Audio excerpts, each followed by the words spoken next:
창세기 49장 1절에서 우리 2절 말씀입니다. 우리 제목을 한 목소리로 같이 읽겠습니다. 야곱의 축복 첫 번째, 부르시고 사명을 주신 성도를 향한 주님의 축복. 우리 다시 한번 제목을 읽읍시다. 야곱의 축복 첫 번째, 부르시고 사명을 주신 성도를 향한 주님의 축복. 우리 창세기 49장 1절에서 2절 말씀 한글 영어로 동시에 읽겠습니다. 야곱이 그 아들들을 불러 이르되 너희는 모이라. 너희가 후일에 당할 일을 내가 너희에게 이르리라. 너희는 모여 들으라. 야곱의 아들들아, 너희 아버지 이스라엘에게 들을지어다. 아멘. 우리가 오늘부터 창세기 49장의 말씀을 나눌 것입니다. 이 창세기 49장은 두 가지 면에서 중요한 성경의 말씀입니다. 첫 번째는 이 창세기 49장은 창세기부터 요한계시록까지의 이 성경 전체의 설계도와 같은 말씀이에요. 그리고 두 번째, 이 창세기 49장은 하나님이 우리에게 주시는 영적 구원의 이 축복의 과정과 순서를 보여주시는 것입니다. 성경 전체는 하나님의 구원의 전체 역사를 우리에게 보여줍니다.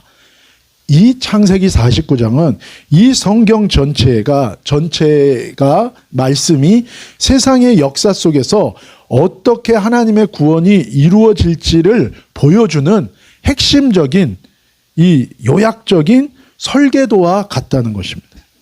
그리고 창세기 49장은 직접적으로 이 말씀은 야곱이 자신의 아들들을 축복하고 또 아들들을 향한 저주에 대해서 미래의 그 축복과 저주가 그들의 아들과 그들의 후손들에게 어떻게 일어날지에 대해서 예언하는 말씀이라는 거예요. 그래서 이 1절에 보면은 뭐라고 얘기합니까? 야곱이 아들들을 불러서 모여라. 그리고 내가 너희에게 말할 건데 뭘 말한다고 얘기합니까? 후일에, 미래에 너희가 당할 일, 너희에게 이루어질 일에 대해서 내가 얘기한다는 거예요. 이것이 뭐예요? 프로페시. 이게 예언인 것입니다. 근데 이 말씀은 첫 번째로 성경 전체의 하나님의 구원의 역사가 인간의 세상의 역사 속에서 어떻게 이루어지고 성취되는지를 보여주는 설계도와 같은 말씀이고, 또한 이것은 뭐예요? 하나님의 자녀와 교회와 성도에게 하나님의 구원이 그 구원의 이 은혜와 이 역사가 어떻게 이루어지는지, 그 축복이 어떻게 이루어지는지 그 과정과 순서를 우리에게 보여주고 있다는 거예요. 야곱이 자신의 아들들에게 이 창세기 49장을 예언한 말씀이고, 또한 이것은 모든 믿는 자들을 향한 예언의 말씀이고, 이것은 모든 믿는 자들의 영적인 일생에 대한 영적인 그들의 과정이 어떻게 구원이 이루어지는지에 대한 말씀이고, 이것은 성경 전체와 인간의 세상의 역사 전체에 어떻게 이 구원의 역사가 이루어지는지에 대한 블루프린트, 설계도가 되는 말씀이라는 것입니다. 그렇기 때문에 우리가 이 창세기 49장 말씀을 잘 보면 성경 전체에 일어나는 하나님의 구원의 역사의 그 일들이 왜 일어나는지 그 이유를 우리가 알 수 있고 해석이 되는 것이고, 또한 내 인생 속에서 하나님의 구원을 위하여서 하나님의 축복과 저주가 내 삶 속에서 어떻게 일어나는지를 우리가 해석이 되어지고, 우리가 또한 그러면 나는 지금 어느 상태에 있고, 그렇다면 나는 어떻게 살아야 되는지에 대해서 이 창세기 49장의 말씀을 통해서 우리에게 알려주고 계신 것입니다. 그래서 이 창세기 49장 말씀을 우리가 잘 이해하면 앞으로 이 세상의 역사 속에서 하나님의 구원의 역사가 어떻게 이루어지는지를 우리가 알 수 있게 되고, 또한 내 인생 속에서 하나님의 구원의 축복의 이 과정이 어떻게 이루어지는지를 해석이 된다는 거예요. 그래서 우리가 지금 내가 내 인생의 길을 지금 이 세상에 어느 이 타임라인이 어떻게 되고 내 인생 속에서 일어나는 일들을 우리가 깨닫고 어떻게 살아야 될지에 대한 구체적인 영적인 이 메시지를 들을 수 있게 된다는 것입니다. 그래서 다시 한번 얘기하면 창세기 49장은 뭐라고요? 하나님의 성경 전체 속에서 구원의 설계도와 같은 말씀이다. 그리고 우리에게 이루어지는 구원의 축복이 어떤 영적 과정을 통해서 이루어지는지에 대한 말씀이라는 것을 우리가 알게 되는 것입니다. 그래서 우리가 이 창세기 49장을 몇 주간에 걸쳐서 살펴볼 것인데, 오늘은 창세기 49장의 이 전체적인 아웃라인에 대해서 나누고, 다음 주부터는 이 구체적인 이 야곱의 예언의 이 말씀들을 우리가 또한 살펴보도록 하겠습니다. 이 창세기 49장은 뭐라고요? 야곱이 자신의 12명의 아들을 향한 축복의 예언이고, 또한 뭐예요? 저주의 예언인 것입니다. 이것은 야곱이 자기의 개인적인 의견이나 감정으로 한 말이 아니라는 거예요. 이건 이 예언이라는 건 뭡니까? 하나님으로부터 받은 말씀인 것입니다. 즉, 이 12명의 아들과 그 후손들을 향한, 또한 그 이후에 하나님의 자녀가 되는 저와 여러분과 교회와 성도들을 향한 하나님의 계획과 하나님의 뜻, 그리고 세상을 향한 하나님의 뜻과 하나님의 계획에 대한 예언의 말씀이라는 것을 우리가 기억해야 된다는 것입니다. 그래서 첫 번째로 뭐라고요? 이것은 성경 전체의 설계도와 같다는 거예요. 그래서 성경에 일어나는 이 많은 사건들의 이유와 원인과 이것을 해석하는 키가 되는 것입니다. 예를 들어서 성경에 보면 이 르우벤 지파의 후손 가운데에서는요, 성경 전체에 유력한 인물, 영향력 있는 인물이 한 명도 안 나옵니다. 사사도 한 명도 안 나와요. 그리고 선지자도 르우벤 지파에서는 한 명도 안 나오는 거예요. 왜 그런가? 창세기 49장에 르우벤을 향한 저주의 예언이 이미 나왔기 때문에 그래요. 그리고 왜 예수님은 유다 지파에서 태어나는가? 그것도 창세기 49장에 유다 지파를 향한 이 야곱의 예언이 나와 있기 때문에 우리가 그 이유를 알 수 있는 거고, 그리고 역대상과 계시록 말씀에도 이스라엘 전체 지파에 대한 족보가 나와요. 그런데 거기는 누가 빠져 있습니까? 단지파가 제외되고 기록되지 않아요. 더 이상. 그 이유도 창세기 49장에 나오는 단지파를 향한 예언의 말씀을 통해서 우리가 알게 되는 것입니다. 그리고 르우벤이 장자인데, 르우벤이 장자가 아니라 요셉 지파가 장자가 된 이유도 창세기 49장을 통해서 그 이유를 알게 되는 거예요. 그러니까 창세기 49장을 통해서 이스라엘의 12지파를 향해 그 아들들을 향해서 주신 축복과 예언의 말씀이 성경 전체를 통해서 어떻게 이루어지는지 우리가 알 수 있는 그 설계도가 된다는, 이것은 세상을 향한 하나님의 구원의 역사의 설계도이며, 또한 이것은 우리 개인의 삶 속에서 일어나는 영적 구원의 축복의 과정에 대한 말씀이기도 하다는 것입니다. 창세기 49장 3절에서 7절까지 우리 한번 읽어봅시다. 르우벤아, 너는 내 장자요, 내 능력이요, 내 기력의 시작이라. 위풍이 월등하고 권능이 탁월하다마는, 4절, 물의 끓음 같았은즉 너는 탁월하지 못하리니 내가 아버지의 침상에 올라 더럽혔음이로다. 그가 내 침상에 올라섰소다. 여기까지 한번 읽어봅시다. 르우벤아, 너는 내 장자예요. 여러분, 성경에서는 첫 번째 아들을 향한 축복이 있습니다. 그것은요, 축복이 있어요. 왜 축복이 있습니까? 하나님이 그러면 첫째 아들만 사랑해서 그런 겁니까? 그게 아니에요.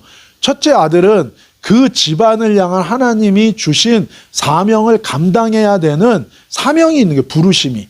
그래서 그 사명을 감당하기 위해서 그 짐이 크기 때문에 그에게 주는 축복도 큰 거고 은혜도 큰 거예요.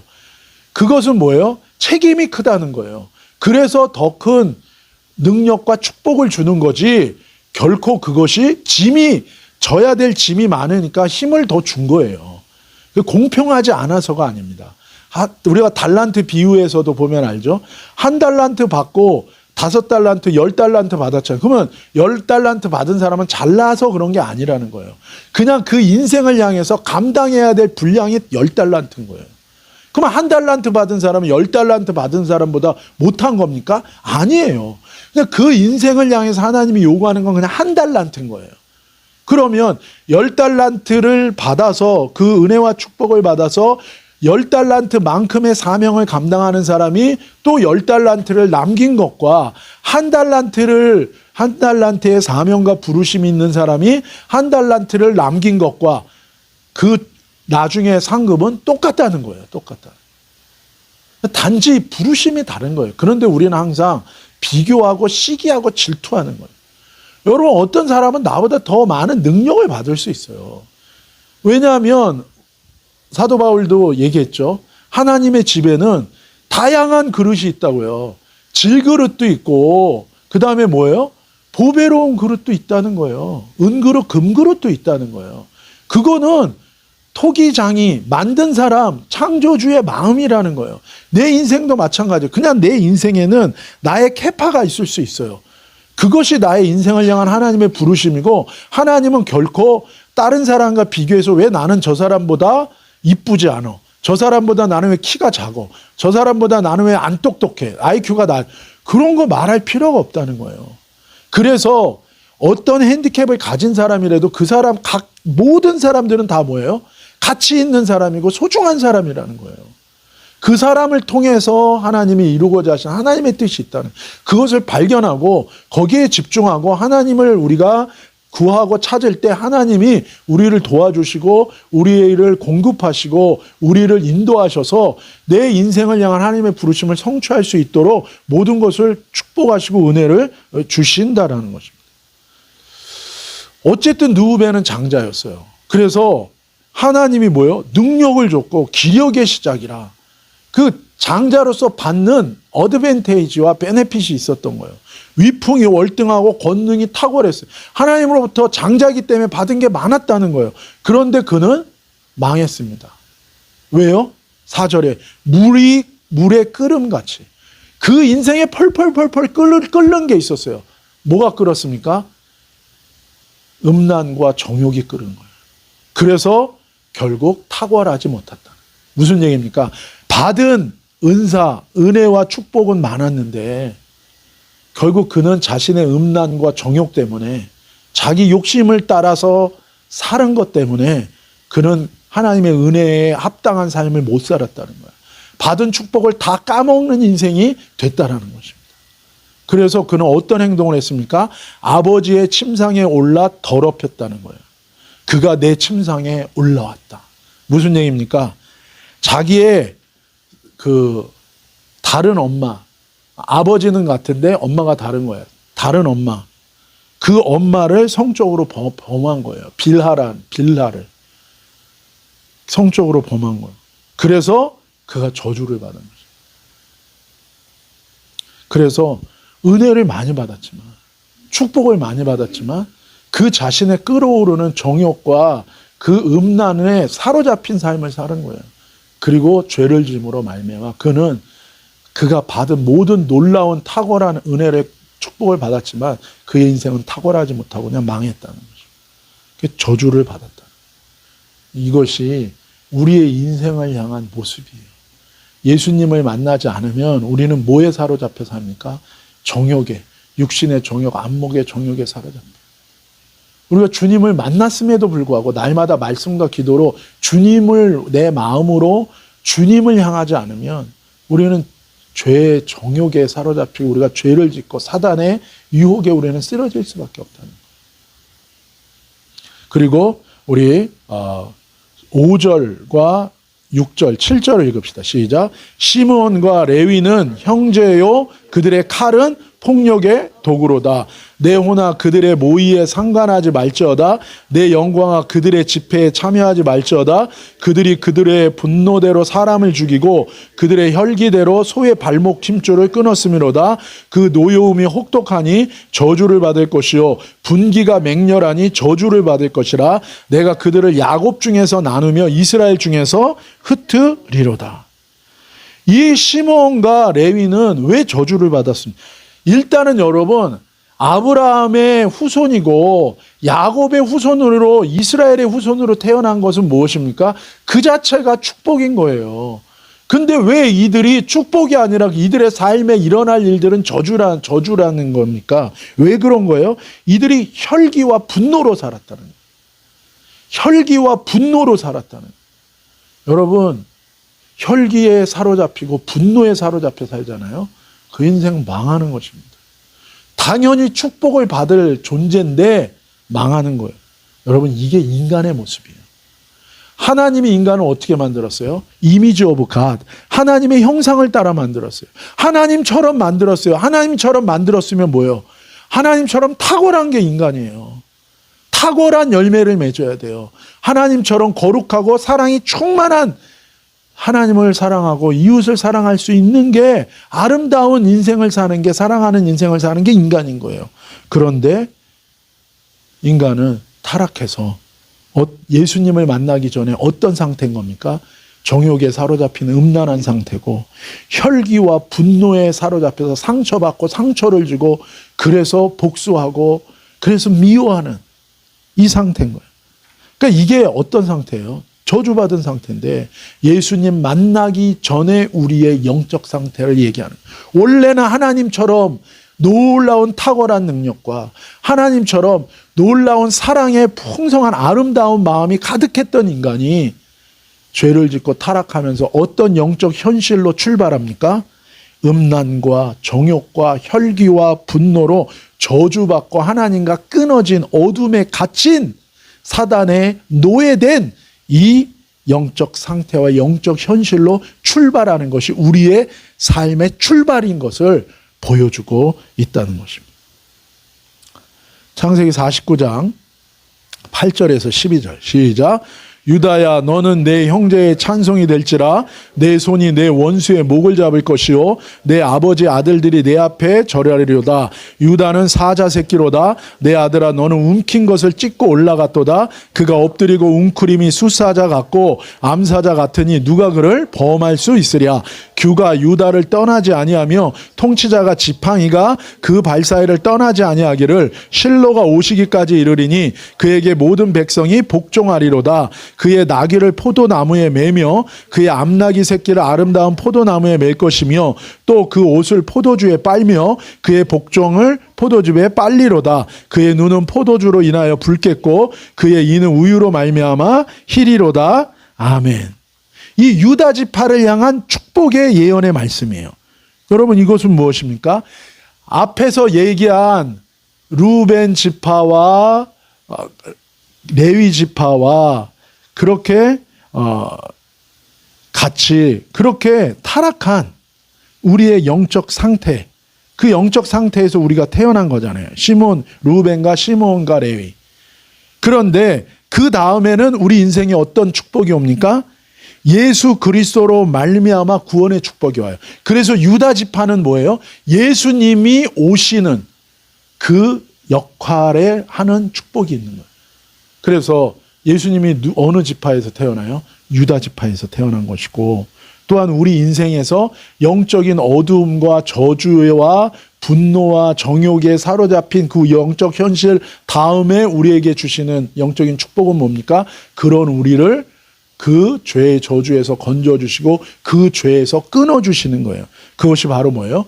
유다 지파의 축복이 우리에게 오는데, 그것은 예수 그리스도가 우리를 구원하시고 내 안에 예수의 생명이 임하는 것입니다.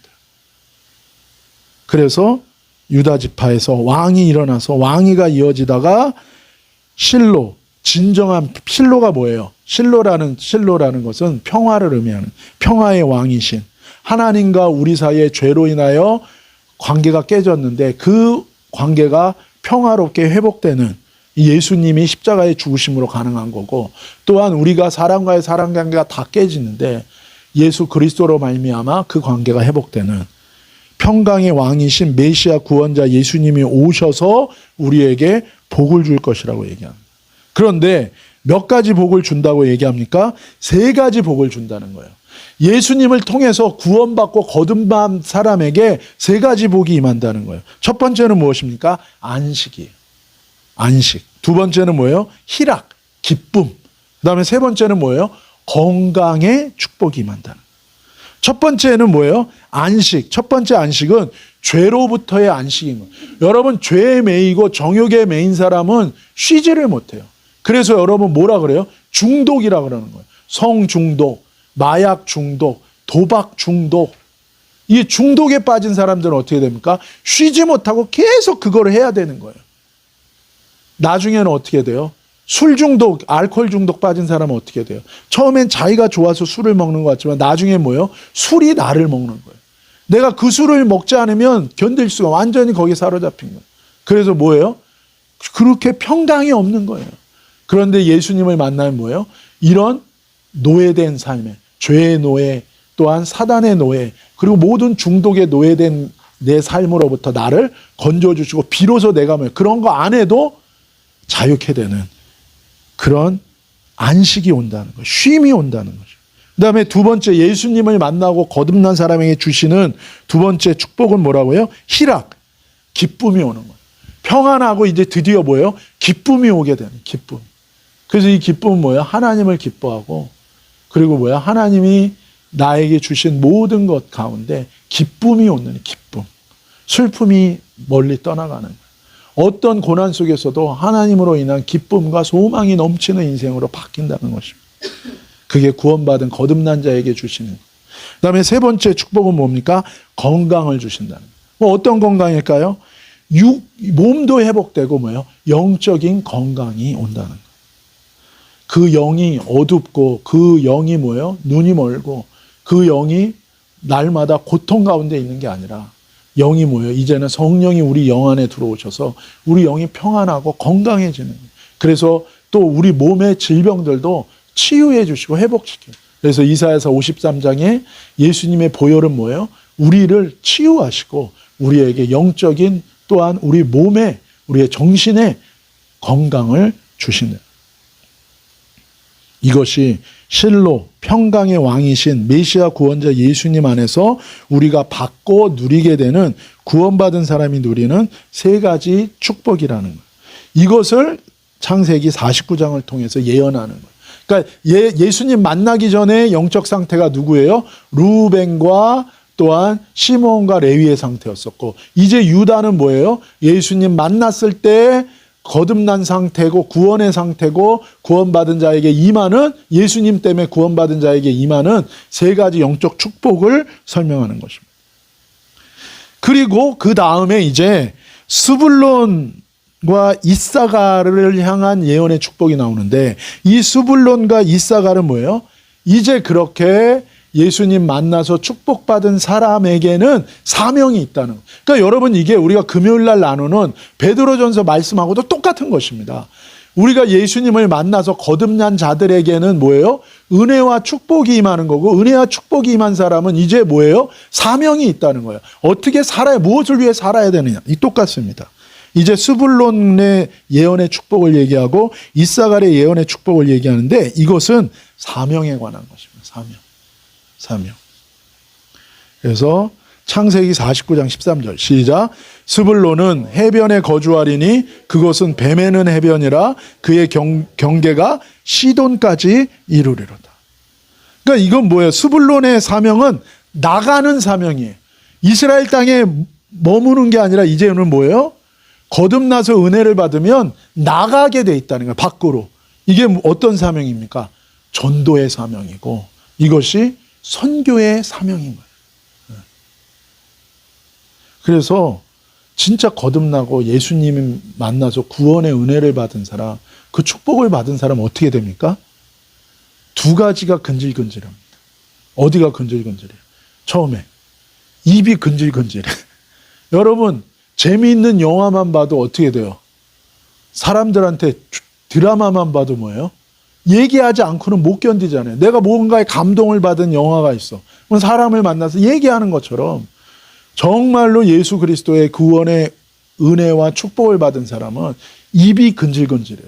다른 사람들한테 말하지 않고서는, 전하지 않고서는 못 견디는 사명이 있는 거예요. 두 번째는 어디가 근질근질해요? 발이 근질근질한 거예요. 그래서 가만히 집에 못 있고 어떻게 돼요? 사람들을 찾아가서 입이 사람들을 발이 근질근질해서 찾아가서 입이 근질근질해서 얘기하고 전하는 거예요. 그 사람이 거절하고 미쳤다 그러든 뭔 상관이에요. 우리 처음에 교회 우리 하나님이 같이 동역하게 하셨던 우리 그 곽 집사님이 은혜를 받으셨어요. 진짜 거듭남의 놀라운 은혜와 성령의 체험을 했어요. 그리고 났더니 이분이 제일 먼저 한 일이 뭐예요? 제가 나가는 시온마켓에 이분이 따라 나와서 전도한 거예요.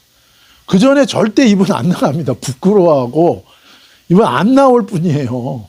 근데 은혜 받으니까 나와서 저랑 같이 전도하는 거예요. 그리고선 이 놀스우드 하이스쿨 다니는 애들을 남자애 3명을 미국 애들을 붙들고 자기가 받은 은혜를 막 얘기하는 거예요. 그랬더니 걔네들이 뭐라 그런 줄 아세요? 병원에 가보라고. 뇌에 이상이 있는 것 같다고. 근데도 집사님이 뭐예요?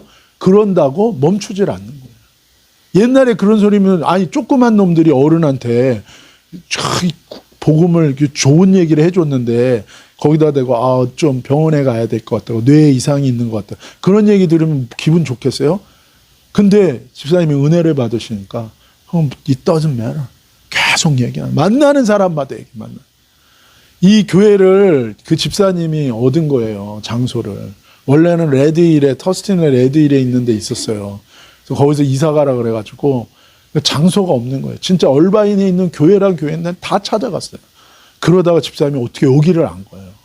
그래가지고 여기를 왔는데 그 전에 이제 같이 뭐 여러 교회들 다 다니는데 거기 담임 목사들 만났다면 미국 사람들한테 이분 영어 잘하시니까 자기 간증을 하는 만났다면 우린 지금 렌트 얻으러 갔는데 거기 가가지고 그 자기가 받은 은혜를 막 간증하는 거예요. 근데 내가 딱 보니까 그 미국 목사님은 관심도 없고 좀 이상하게 생각하는 것 같아. 근데도 집사님은 뭐예요? 받은 은혜가 있으니까 막 신나가지고 막 얘기하고 거기서만 이분한테 기도도 해주고 막 그러니까 그걸 이해 못하는 사람들 더 이상하게 보는 거예요. 그러나 못 견디는. 그래서 이 스불론에게 준 예언의 축복은 뭐예요? 이제 구원받고 구원의 은혜의 3가지 축복을 받은 사람은 사명의 삶을 사명의 축복인데 그것은 뭐예요? 나가는 사명이에요. 전도하러 가고 선교하러 가고. 우리 교회도 똑같아요. 우리 교회도 뭐 해야 됩니까? 전도하고 선교해야 되는 거예요. 그래서 저도 마찬가지예요. 앞으로 교인이 몇 명이 되든 it doesn't matter. 저는 끝까지 죽을 때까지 노방전도 관계전도 전도할 겁니다. 왜요? 여러분 초대교회 사도들이 우리 선배잖아요. 근데 그분들 뭐 했어요? 목회만 하지는 않아요. 목회하면서도 다 전도해요. 복음을 전하는 일들을 하는 거죠. 그 다음에 창세기 49장 14절에 15절 시작. 이사갈은 양의 우리 사이에 꿇어앉은 건장한 나귀로다. 그는 쉴 것을 보고 좋게 여기며 토지를 보고 아름답게 여기고 어깨를 내려 짐을 메고 앞제 아래서 섬기리로다. 두 번째 이제 이사갈 지파를 향한 축복의 예언의 축복은 이것도 사명인데 어떤 사명인가? 양의 우리 가운데 꿇어앉은 건장한 나귀라는 거예요. 양의 우리가 뭘 뜻합니까? 양의 우리는 교회를 상징하는. 그리고 거기에 가운데 꿇어앉은 건장한 나귀라는 거예요. 그리고 어깨를 내린다는 게 뭐예요? 여러분 어깨를 안 내리면 어떻게 됩니까? 당나귀 중에 말 안 듣는 당나귀 있어요. 짐을 실어야 되는데 어떻게 해요? 그냥 들고다 뛰는 거예요. 그러면 어떻게 해요? 짐을 실을 수가 없지. 곁을 내주지를 않는 거예요. 그냥 혼자서 이리저리 뛰어다니는 거예요. 교인들 중에도 그런 사람이 있어요. 혼자 좋아가지고 그냥 여기저기 뛰어다녀. 섬길 생각이 없어요. 그냥 여기저기 뛰어다니는 거예요. 어깨를 내줘야지. 그래야 뭐예요? 섬기는 거예요, 그게. 어깨를 내려서 자기 짐을 매는 건 거예요. 근데 어떤 나귀는 자기 짐까지도 남한테 하게. 그게 아니라 어깨를 내려 짐을 메고 압제. 이 압제라는 건 나쁜 의미의 압제가 아니라 뭐예요? 권위와 공동체 안에서의 질서 가운데 순종하는 것을 의미하는 거예요. 그 안에서 섬긴다는 거예요. 자기를 내어줘서, 그렇죠? 여러분 교회를 섬기려면 여러분이 여러분의 삶을 내어줘야지. 그렇죠? 이번에 우리 집사님이 아프다고 뭐를 만들어 갖고 왔어요. 우리 수잔 집사도 옛날에 뭐 만들어 갖고 와요. 아프니까. 처음에 병원에 들어갔다 나와서 그거 먹었어요. 며칠 동안. 그거 그냥 나옵니까? 그거 사러 가야 되잖아요. 그리고 와서 또 더운데 그거 만들어야 되잖아요. 본인 몸도 약한데. 그거 자체가 뭐예요? 자기 어깨를 내어주는 거예요. 꼭 그렇게 안 해도 돼요. 근데 뭐예요? 어깨를 내어주는 거예요. 그게 섬기는 거예요. 우리 샤론이가 앞으로, 우리 준영이가 주일학교 교사 꼭 안 해도 돼요. 근데 뭐예요? 그 바쁜데 자기 어깨를 내어줘서 뭐예요? 섬기는 거예요. 코로나 때 기억나죠?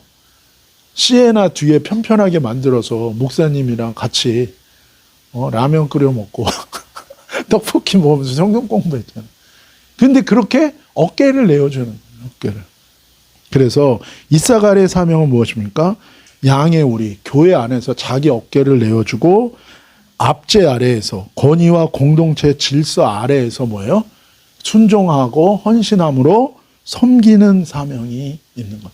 이게 베드로전서에서 말하는 거랑 똑같죠. 거룩한 제사장의 사명이 뭐라고요? 거룩한 제사장의 사명이 먼저 교회가 되고 그 다음에 자기 받은 은사를 따라 교회를 섬기는 것이고 그 다음에 뭐예요? 이방인을 제물로 드리는 전도자의 사명을 감당하는 거죠. 똑같은 것입니다. 이것이 예수님을 만나 거듭나고 세 가지 축복을 받은 교회와 성도의 사명이라는 거예요. 그런 다음에는 이제 단지파부터 쭉 얘기하는데 이것은 무엇인가? 사명을 감당하는 교회와 성도에게 주시는 5가지 은혜와 축복에 대해서 얘기하는 거예요. 그래서 49장 16절에서 19절 시작. 다는 이스라엘 지파의 한 지파같이 그의 백성을 심판하리로다. 다는 길섭의 뱀이요 새길의 독사로다. 말굽을 물어서 그 탄자를 뒤로 떨어지게 하리로다. 여호와여 나는 주의 구원을 기다리니이다. 갓은 군대의 축격을 받으나 도리어 그 뒤를 추격하리로다. 자, 단지파와 갓지파가 나오는데 이거 묶어서 봐야 된다는 거예요. 자, 단지파는 뭡니까? 단지파 이스라엘의 한 지파인데 그 백성을 심판하리로다. 그래서 이 단지파는 근데 뭐라고 얘기합니까? 길섭의 뱀이요 새길의 독사라는 거예요. 한마디로 뭡니까? 말굽을 물어서 탄자를 뒤로 떨어지게 한다요. 이게 뭐예요, 여러분? 시험 들게 하는 거. 누가 하는 일이에요? 유혹하고 시험 들게 하고 시험에 빠지게 하는 거 누가 하는 일입니까? 마귀가 하는 일이에요. 마귀. 단지파는 뭐냐? 아브라함의 후손이요. 야곱의 아들이요. 하나님의 자녀인데 그럼 축복의 통로가 돼야 되잖아. 구원의 통로가 돼야 되잖아. 근데 단지파는 어떤 존재가 됐다고요? 마귀 자식이 되고 하나님의 사명을 감당하는 자가 아니라 마귀의 사명을 감당하는 인생을 산다는 거예요. 한마디로 뭡니까? 마귀 새끼라는 거예요. 마귀 새끼. 이게 뭐예요? 사명의 길을 가지 않고 타락해서 넘어진 걸 의미하는 거예요. 근데 단으로 끝나는 게 아니라 딱 붙어서 나오는 게 뭐예요? 18절에 여호와여 나는 주의 구원을 기다리. 우리가 넘어질 수 있어요. 사명자인데 넘어질 수 있어요. 그걸로 끝이 아니라는 거예요. 넘어져서 혼자는 못 일어나.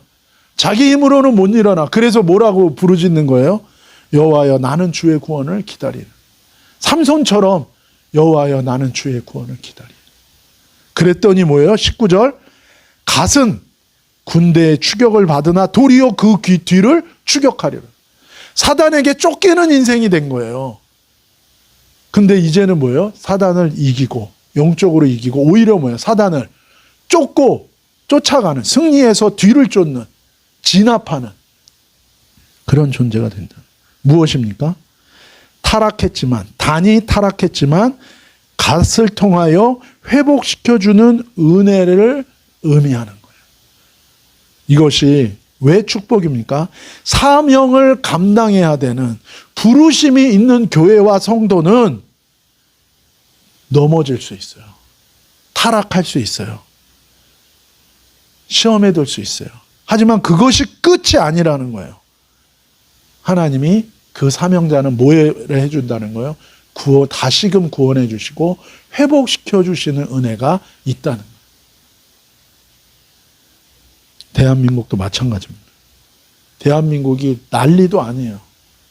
도대체 저 나라는 어디서 어떻게 고쳐야 되는지도 모르겠어요. 북한은 신사참배 이후에 완전히 김일성 정권이 들어와가지고 신사참배를 결의했던 그 교회는 김일성 광장으로 완전히 평지가 돼버리고 70년이 넘었는데 여전히 태양신을 섬기는 그 나라 아래에서 핍박을 받고 있어요. 다 끝난 것 같아요. 다 망가진 것 같아요. 아니요. 우리 민족을 향한 하나님의 사명이 있어요. 뭡니까? 마지막 때 열방을 향하여 나아가 복음을 전해야 되는 사명이 있어요. 그렇기 때문에 넘어지고 방황하는 대한민국과 북한과 우리 한민족을 하나님이 뭐예요? 구원하시고 회복시켜 줄 거라는.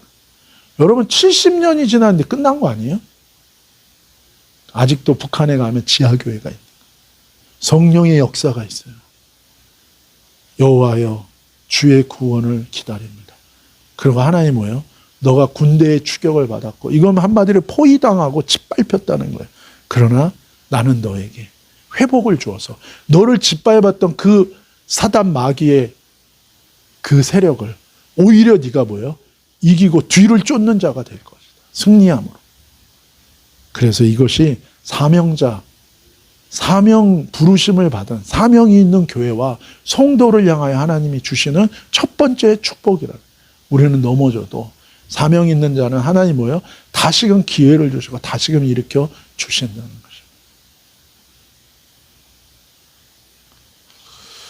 그 다음에 창세기 49장 20절 시작. 아셀에게서 나는 먹을 것은 기름진 것이라 그가 왕의 수라상을 차리리로. 수라상이 옛날 표현이죠. 수라상이 뭐예요? 밥 먹는 테이블. 여러분 왕은 김치 하나 미역국에 김치 하나 먹어요? 왕의 식탁은 어때요? 온갖 음식이 가득한 거지. 그리고 아셀에게서 나는 건 먹을 것 중에 최고의 것은 뭐예요? 기름진 것입니다. 그렇죠? 그래서 옛날에는 무만 나오면 최고였어요. 물론 쌀밥도 나오는 건 최고였지. 보리밥만 먹었으니까. 다음에 뭐예요? 고기. 고기 중에서도 등급이 있죠. 제일 싼 거 어디예요? 지금도 제가 중동에 가면 매일 먹었던 게 뭐예요? 매일 먹었던 고기. 돼지고기는 절대 안 먹지. 왜냐하면 이슬람이니까 그 돼지고기 안 먹고. 소고기는 비싸. 뭐가 제일 싼 거예요? 닭고기니까. 이 나라 이집트를 가도 닭고기, 팔레스틴을 가도 닭고기, 터키를 가도 닭고기, 닭. 중동은 뭐예요? 닭. 근데 아셀에게서 나는 것은 뭐예요? 다 기름진. 그냥 한마디로 뭐예요? 그냥 축복이 넘쳐. 그래서 두 번째 사명자에게 주시는 아셀에게 예언하신 축복은 무엇입니까? 이것은 물질의 축복입니다. 물질. 삶의 기름진 축복, 물질의 축복을 주는. 사명자한테는 물질의 축복을 준다는 거예요.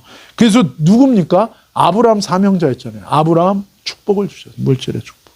그래서 이 야셀이라는 히브리어 단어는 아세르라는 단어인데 이건 행복, 복을 의미하는 거예요.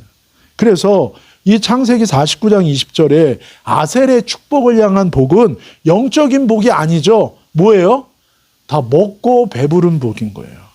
이거는 물질의 복입니다. 그래서 창세기 33장에 보면 이제 모세도 죽기 전에 야곱처럼 12지파를 향한 축복의 예언을 하고 죽습니다. 그 아셀 지파에 대해서 한 예언이 야곱을 통해서 했던 예언의 축복과 동일해요. 그것이 신명기 33장 24절에서 25절이에요. 같이 읽읍시다. 아셀에 대하여는 일러스되 아셀은 아들들 중에 더 복을 받으며 그의 형제에게 기쁨이 되며 그의 발이 기름에 잠길지로다. 내 문빗장은 철과 놋이 될 것이로니 내가 사는 날을 따라서 능력이 있으리로다. 그의 발이 기름에 잠긴대요. 이것은 요즘에 표현으로 쓰면 뭐예요? 돈다발 위에 앉아서 돈을 셀 거라는 거예요. 예전에 저희 그 외할머니 댁에 한번 갔는데 그때 무슨 아이템으로 돈을 엄청 버셨어요. 70년대 말에. 근데 아무리 찾아봐도 외할아버지, 외할머니가 안 계신 거예요. 그 집이 큰 집이었어요. 그래서 방마다 다 여는데 저 끝에 구석에 방이 하나 있어요. 근데 봤더니 거기 문 밑으로 이렇게 불이 나오더라고요. 그래서 문을 쾅 열었더니 할아버지 할머니가 깜짝 놀라시는 거예요. 왜요? 그때 막 현금으로 돈을 많이 버셨어요. 그래서 진짜 돈을 깔고 앉아서 돈을 세고 계시더라고. 그래서 나한테 빨리 문 닫으라고 도둑 들어온다고. 그러니까 이게 기름이 발에 잠길지라는 거는 그런 표현입니다. 그런 표현. 그러니까 모세가 죽기 전에 이 아셀을 향해서 한 축복도 무엇입니까? 영적인 복이 아니라 물질의 복에 관한 거예요. 그래서 사명이 있는 곳에는 하나님의 물질이 따라오게 되어 있다는 것입니다. 그리고 뭐예요? 이 물질을 주셔서 하나님이 자기뿐만이 아니라 형제들에게 기쁨, 형제들에게 나눠줄 수 있는 복이 있는 축복합니다. 샤론이가 물질의 복을 받아서 오빠를 나눠줄 수 있기를 바랍니다. 그리고 우리 준영이도 축복합니다. 준영이가 물질을 많아서 샤론이 집을 사주기를 바랍니다. 이렇게 되는 거예요. 그렇죠? 그렇게 되기를 바랍니다. 그래서 여러분, 사명 감당하는 교회와 성도에게 주시는 첫 번째 은혜는 뭐라고요? 타락해도 회복시키시는 은혜의 축복이 있고, 두 번째는 무엇입니까? 아셀의 축복, 물질의 축복에 대해서 말씀하시죠. 풍성케 하신다는 거예요, 그 인생이. 그 다음에 이제 세 번째, 납달리에게 주신 예언의 축복인데, 같이 읽읍시다. 납달리는 노인 암사슴이라 아름다운 소리를 바라도다. 첫 번째는 뭐라고 얘기합니까? 노인 암사슴이라는. 노였다는 건 뭐예요? 릴리즈. 그 전에 뭐예요? captivate. 그러니까 사로잡혔다는 거예요. 근데 뭐예요? 자유케. 이건 영적인 축복입니다. 그래서 영적으로 뭐 했다는 거예요? 사로잡히고 그 안에 능력이 있어도 이거를 사용할 수가 없는 거예요. 왜요? 영적으로 사로잡혔기 때문에 하나님이 이 사람에게 준 영적인 그 귀한 것들이 사용이 안 돼. 이게 발휘가 안 돼. 근데 뭐예요? 하나님이 그걸 딱 풀어준 거예요. 영적으로 확 열어준 거예요. 그 우리 집사님도 여기서 기도의 은혜가 임해서 그게 확 뚫리니까 어떻게 돼요? 그전에는 이러다가 이제 확 뚫리니까 막 폭포수처럼 나오네요. 폭포수처럼. 그런 거예요. 그렇게 되면 어떻게 됩니까? 나 혼자 살기도 급급한 사람이었다가 다른 사람을 위해 기도해 줄 수 있는 사람이 되는 건 거예요. 이거는 어떤 축복입니까? 영적인 축복. 영적으로 묶였다가 이게 풀리면서 은사가 임하는 거예요. 다른 사람을 자기 혼자 살기도 급급했던 사람이 다른 사람을 살릴 수 있는 영적인 은사가 충만한, 영적으로 충만한 사람의 축복이면, 사명자에게는 여러분 하나님이 감당할 수 있는 뭘 주세요? 영적인 은사를 주시고 영적인 은혜가 임하게 된다는. 그래서 아름다운 소리를 바란다. 이게 뭐예요? 이게 찬양하고 감사할 수 있는 그것. 그리고 뭐예요? 소리를 바라는, 막 예언하고 막 하나님의 말씀을 선포하면 그대로 이루어지고.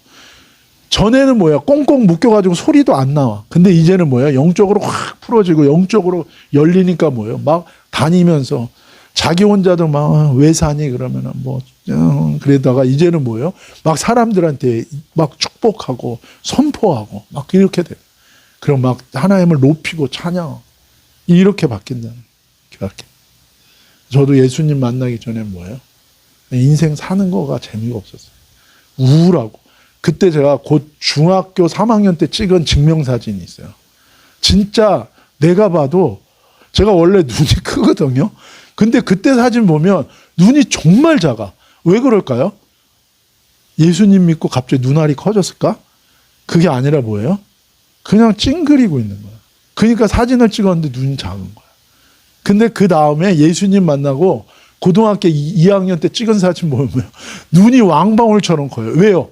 모든 게 이렇게 늘어났어. 성형수술 받은 것처럼 늘어났어. 제가 늘 얘기했죠. 달리기도 빨라졌다고. 그전에는 흐느적. 이게 납달리는 영적으로 묶였다가 확 열리는 거예요. 그거를 의미한다.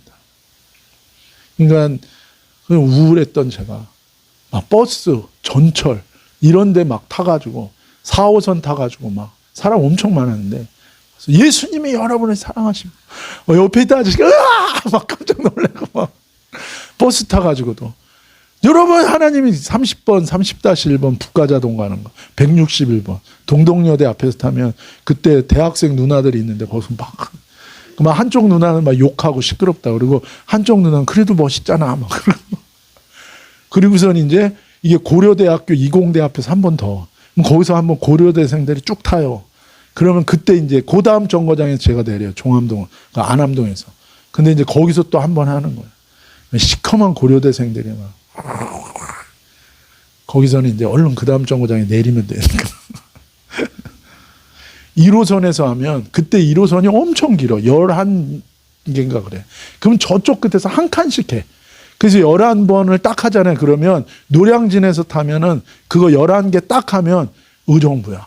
그 온몸에 땀이 축 흘러요. 근데 그때 아직도 내가 그 편지 갖고 있어요. 그때 감동을 받았어. 군인 아저씨가. 그래가지고 저한테 주소를 물어보고 군대에 들어가서 나한테 편지를 썼어요. 크리스찬인 거예요. 형제, 이은호 형제에게 형제를 만나서 내가 큰 감동을 받아. 그 편지를 제가 아직도 갖고 있어요. 군사 우편으로 저한테 우편. 여러분 1년 전만 해도 제가 자살하고 싶고 완전히 묶인 사람이었어요. 근데 뭐예요? 거듭나고 하나님의 사명을 받으니까 하나님이 영적인 걸 풀어주셔서 나 혼자도 감당 못하는 사람이 다른 사람에게 사슴처럼 소리를 발하여 주님의 축복할 수 있는 복음을 전하는 거로 하나님이 바뀐다. 우리 신명기 33장 모세도 했던 축복이 똑같아요. 같이 읽읍시다. 납달리에 대하여는 일러스되 은혜가 풍성하고 여호와의 복이 가득한 납달리여 너는 서쪽과 남쪽을 차지하리라. 네. 영적으로 뭐예요? 그냥 눌리고 매였던 자가 아니라 이제는 뭐 영적으로 정복하고 하나님의 뜻을 펼치는 그런 영적인 축복이 넘치는 자가 됩니다. 그래서 납달리는 물질적인 축복이 아니라 영적인 축복입니다. 사단 마귀에게 포로로 잡혔다가 노임을 받아서 하나님 주신 영적인 축복을 가지고 많은 영혼들을 살리는 그런 역할을 한다라는 것입니다. 다음은 요셉입니다. 요셉을 향한 예언의 축복. 우리 22절부터 같이 읽읍시다. 요셉은 무성한 가지 곧 샘 곁에 무성한 가지라. 그 가지가 담을 넘었다는 거예요. 그러니까 다음 사명과 관련된 하나님의 축복은 뭐냐? 요셉의 축복인데 이거는 뭐예요? 지경이 넓어지는 축복이에요. 어떻게 지경이 넓어졌습니까? 요셉은 샘 곁에 있는 자이기 때문에. 샘이 누구예요? 샘이 생수의 근원 대신 예수님을 얘기해요. 그래서 예수님의 생명으로 이제 거듭난 사람은 예수님의 생명이 우리 안에 역사해요. 복의 근원이신 하나님이 내 안에 역사하시는 거예요. 그래서 어떻게 돼요? 우리가 무성한 가지가 돼서 담장을 넘어가는 거예요. 저희 집에 그 레몬 나무가 있어요. 근데 이 레몬 나무가 너무나 막 무성해지는 거예요. 막. 그래서 요번에 어떤 우리 선교사님이 오셔가지고 목사님이 오셔서 깜짝 놀라셨어요. 왜요? 보통 레몬 하면 요만하잖아. 근데 저희 집에 있는 레몬은 이만해요. 진짜. 너네는 봐서 알잖아. 엄마가 레몬 청도 만들고 그랬잖아. 레몬 갖다 줄게. 지금도 안 먹어서 막 주렁주렁 다 매달려 있어. 근데 이게요. 어떻게 뻗어가요? 옆집으로 다 넘어갔어요. 옆집에 그냥 구둑하게 우리는 그냥 먹으라고 내줘요. 그리고 막 너무 많으니까 따가지고 옆집 앞집 다 나눠주고 그럼 또 앞집은 또 오렌지 나무가 있어. 그럼 그 할아버지가 또 오렌지를 가져오고 또 옆에 우리 집에 옆에 또 고무나무가 있어요. 이게 얼마나 잘 자라는지 몰라. 그래서 옆집으로 타고 넘어가지고 그 집은 심지도 않고 고무나무 하나 생겼어요. 거기 그늘을 만들어주고 무성해요. 여러분 요셉의 축복이 뭐라고요? 샘 곁에 있는 거예요. 마르지 않고 그 생수의 근원 대신 주님으로 말미암아 그 가지가 담을 넘었다는 거예요. 이것은 어떤 축복입니까? 지경이 넓어지는 축복이에요. 지경이 넓어지는 축복. 사명자는 하나님이 어떻게 하십니까? 그 지경을 넓혀주시는 거예요. 여러분, 제가 한국과 일본에 순회 사역 가는 거 제가 가고 싶어서 가는 게 아니죠. 사실 전 갈 마음도 없었고 갈 상황과 여건도 안 됐어요. 그런데 하나님께서 뭐라는 거예요? 사명이 있다는 거예요. 사명이. 그러니까 뭐예요? 길을 열어주시고 지경을 넓혀주시고, 첫 번째로 그 사명을 감당하기 위해서 주셨던 축복이 뭐였습니까? 영주권을 주신 거예요. 그리고 시민권을 주셨어요. 영주권도 그때 잘 안 나올 때인데 5년 걸려요, 보통. 근데 저 3년 만에 나왔어요. 한 번도 리젝이 안 됐고, 그리고 시민권은 21일 만에 나왔어요. 하나님이 왜요? 그냥 사명 감당하기 위해서 순회 사역 하는데 필요하니까 하나님이 하라 그러셨고, 그렇게 하나님이 역사하시는 거예요. 지경을 넓혀주시는. 그리고 매번 갈 때 그 돈이 얼마나 많이 듭니까? 비행기도 몇 번을 타는데. 근데 우리 성도들의 귀한 헌신으로 재정을 채워주고, 저희 교회 성도들뿐만 아니라 여러 지역의 성도님들에게 하나님이, 성령님이 감동을 주셔서 그분들이 매번 재정적으로 후원을 해주시는 거예요. 그리고 사역적으로도 가서 여러 교회와 여러 지도자들이 연결되고 사역의 네트워크가 형성돼요, 교회들이랑. 그러면서 일본에 처음 갔을 때는 오라는 교회도 없었어요. 그냥 혼자 가서 일본말 곤니찌와 예수 그리스도 신지떼 고다사이 이거밖에 모르는데 전도지사 갖고 혼자 가라 그래서 간 거예요. 그래서 거기서 혼자 노방전도 하면서 시작한 거예요. 근데 일본에 있는 귀한 목사님, 중요한 목사님하고도 연결되고, 지금은 뭐예요? 교토의 거리에서 시작했는데 지금은 동경 뭐 여러 군데 다 가잖아요. 후쿠오카 시모노세키까지 가잖아요. 그리고 거기서 끝나는 게 아니라 한국교회, 일본교회를 네트워크하는 일들을 하나님이 또 열어주시고. 그게 왜 그런 거예요? 제가 능력이 있어서도 아니에요. 내가 잘나서 지경이 넓어지는 거 아니에요. 하나님의 사명을, 부르심이 있기 때문에 그것을 감당하기 위해서 하나님이 지경을 넓혀줘요. 그리고 제가 두란노에서 책도 썼잖아요. 그것도 저는 안 쓰려고 그랬어요. 능력도 없고 부끄럽기도 하고. 근데 하나님이 인도하시고 역사하시고 강권적으로 쓰게 하시고, 그 모든 게 왜 그래요? 그것도 지경이 넓어요. 오직 하나입니다. 그거는 하나님의 사명을 감당하게 하기 위해서요. 그래서 지경이 넓어지는 것 때문에 교만할 필요도 없고 낙담할 필요도 없어요. 그냥 우리는 하나님의 부르심과 사명 따라 순종하고 헌신하는 것만 하면 돼요. 이게 저만 해당됩니까? 여러분도 다 해당되는 거예요. 여러분의 부르심과 사명이 있기 때문에 하나님이 저와 여러분에게도 어떤 축복을 주신다는 거예요? 지경을 여러분 넓혀주실 거라는 거예요. 그 다음에 마지막으로 49장 27절 시작. 베냐민은 물어뜯는 일이라 아침에는 빼앗은 것을 먹고 저녁에는 움킨 것을 나누려다. 신명기 33장 12절 베냐민에 대하여는 일러스되 여호와의 사랑을 입은 자는 그 곁에 안전히 살리로다. 여호와께서 그를 날이 맞추도록 보호하시고 그를 자기 어깨 사이에 있게 하시리로다. 마지막 사명을 감당하기 위해서 주님이 주시는 다섯 번째 축복은 뭡니까? 인격과 내면의 변화를 얘기하는 거예요. 그래서 성령도요, 오순절의 성령은 능력을 주시는 거고요. 마지막 초막절의 성령은 뭐예요? 내적인 변화를 주시는 것입니다. 그래서 예수님을 닮고 성령의 열매. 그래서 아침은 뭐를 얘기하는? 베냐민의 아침, 인생의 초기를 얘기하고, 저녁은 뭐예요? 베냐민의 저녁은 인생의 후기를 얘기하는 거예요. 예수님 처음 믿고 인생의 초기에는 뭐예요? 경쟁하고 욕심부리고 차지하려고, 움켜쥐려고 하는 거예요. 처음에 예수님 믿고 거듭나도 여전히 연약하고 그게 남아있는 거예요. 근데 인생의 후기에는 하나님이 어떤 축복을 줍니까? 움킨 것을 이제는 뭐예요? 자기를 내어주고 나누는 인생으로 바뀐. 그게 뭐예요? 마음이 변한 거예요. 옛날엔 못됐어요. 누가 나 건드리면 그냥 못 참고 막 보복하고 화내고 짜증 부리고. 근데 뭐예요? 어떤 축복이에요? 내면의 변화의 성숙의 축복이 오면 나중에 뭐예요? 그냥 내주는, 양보하고 나눠주고, 먼저 내가 배려받는 걸 원하지 않고 내가 먼저 배려하고 내가 먼저 친절하고 내가 먼저 희생하고. 이게 축복이라는.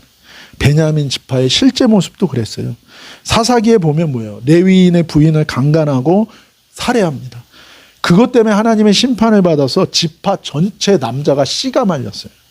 그런데 베냐민 지파의 성경에서의 나중의 모습은 어때요?